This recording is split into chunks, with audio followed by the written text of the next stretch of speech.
모든 나라, 모든 시대에 있어서 국민과 세상을 위해 정의롭게 살고 헌신한 사람은 비록 당대에는 성공하지 못하고 비참하게 최후를 맞이하더라도 역사 속에서 반드시 성자가 되어 다시 부활한다는 것을 저는 수없는 역사적 사실 속에서 보았습니다. 노르웨이는 인권과 평화의 성지입니다. 노벨 평화상은 세계 모든 인류에게 평화를 위해 헌신하도록 격려하는 숭고한 메시지입니다. 저에게 오늘 내려주신 영예에 대해서 다시 없는 영광으로 생각하고 감사를 드려 맞이했습니다. 그러나 저는 한국에서 민주주의와 인권 그리고 민족의 통일을 위해 기꺼이 희생한 수많은 동지들과 국민들을 생각할 때 오늘의 영광은 제가 차지할 것이 아니라 그분들에게 바쳐져야 마땅하다고 생각합니다. 또한 우리 국민의 민주화와 남북 화해를 위한 노력을 아낌없이 지원해 주신 세계 모든 나라와 것들에게도 진심으로 감사드립니다. 오늘 이 노벨 평화상을 저에게 주신 이유 중에 하나는 지난 6월에 있었던 남북 정상회담과 그 이후에 전개되고 있는 남북 화해협력 과정에 대한 평가라고 알고 있습니다. 저는 지난 6월에 북한의 김정일 국방위원장과 역사적인 남북 정상회담을 가졌습니다. 북한에 갈 때 여러 가지 걱정이 많았지만 오직 민족의 화해와 한반도의 평화를 위한 일념으로 출발했던 것입니다. 회담이 잘 된다는 보장도 없었습니다. 남북은 반세기 동안 분단된 가운데 3년에 걸친 전쟁을 치렀으며 휴전선의 절책을 사이에 놓고 불신과 증오로 50년을 살아왔습니다. 이러한 남북관계를 평화와 협력의 방향으로 돌리기 위해 저는 98년 2월 대통령에 취임한 이후 햇볕 정책을 일관되게 주장했습니다. 그것은 첫째, 북에 의한 적과 통일을 용납하지 않는다. 둘째, 남에 의한 북한의 흡수 통일도 결코 기도하지 않는다. 셋째, 남북은 오로지 평화적으로 공존하고 평화적으로 교류 합력하자는 것이었습니다. 완전한 통일에 이르기까지는 얼마가 걸리더라도 서로 안심하고 하나가 될 수 있을 때까지 기다려야 한다는 것이 저희의 생각이었습니다. 북한은 처음에는 우리의 햇볕 정책이 북한을 전복시키려는 음모라고 여기고 강하게 반발했습니다.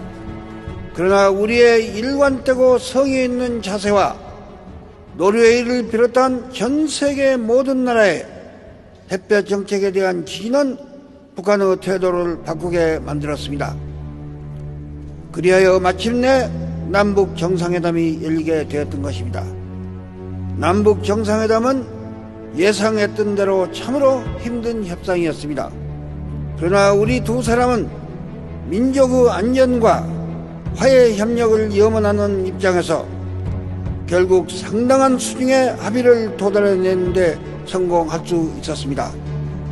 존경하는 국왕폐하 그리고 신사숙녀 여러분, 마지막으로 제 개인에 대해서 잠시 말씀드릴 것을 허락해 주시기 바랍니다.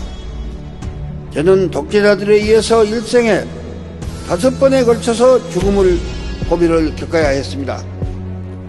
6년의 감옥살이를 했고 40년을 연금과 망령과 감시 속에서 살아왔습니다. 제가 이러한 시련을 이겨내는 데는 우리 국민과 세계의 민주인사들의 성원의 힘이 컸다는 것은 이미 말씀드렸습니다. 동시에 제 개인적인 이유도 있습니다. 첫째, 저는 하느님이 언제나 저와 함께 계신다는 믿음 속에 살아오고 있으며 저는 이를 실제로 체험했습니다. 1973년 8월 일본 도쿄에서 망명생활을 하고 있을 당시 저는 한국 군사정부의 정보기관에 의해서 납치되었습니다. 전 세계가 이 긴급뉴스에 경악하였습니다. 한국의 정보기관원들은 저를 일본 해안에 정박 중에 있던 그들의 공작선으로 끌고 가서 전신을 결박하고 눈과 입을 막았습니다. 그리고 저를 바다에 던져 수정하려 했던 것입니다. 그때 저의 머릿속에 예수님이 선명하게 나타났습니다. 저는 예수님을 붙잡고 살려줄 것을 호소했습니다.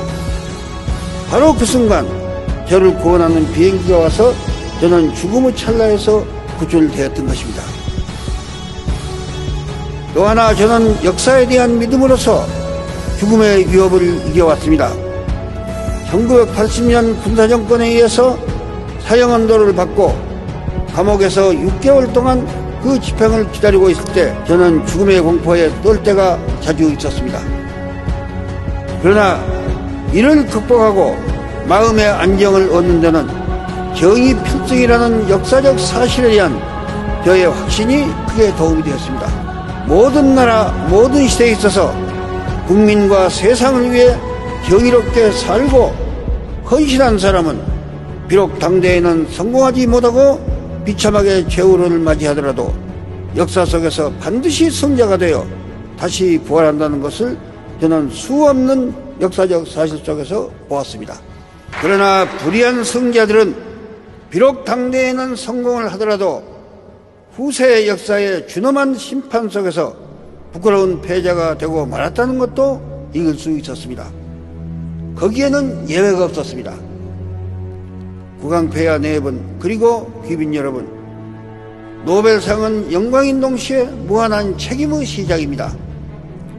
저는 역사상의 위대한 승자들의 가르치고 알프레드 노벨경이 우리에게 바라는 대로 나머지 인생을 바쳐 한국과 세계의 인권과 평화 그리고 우리 민족의 화해와 협력을 위해 노력할 것을 맹세하는 바입니다.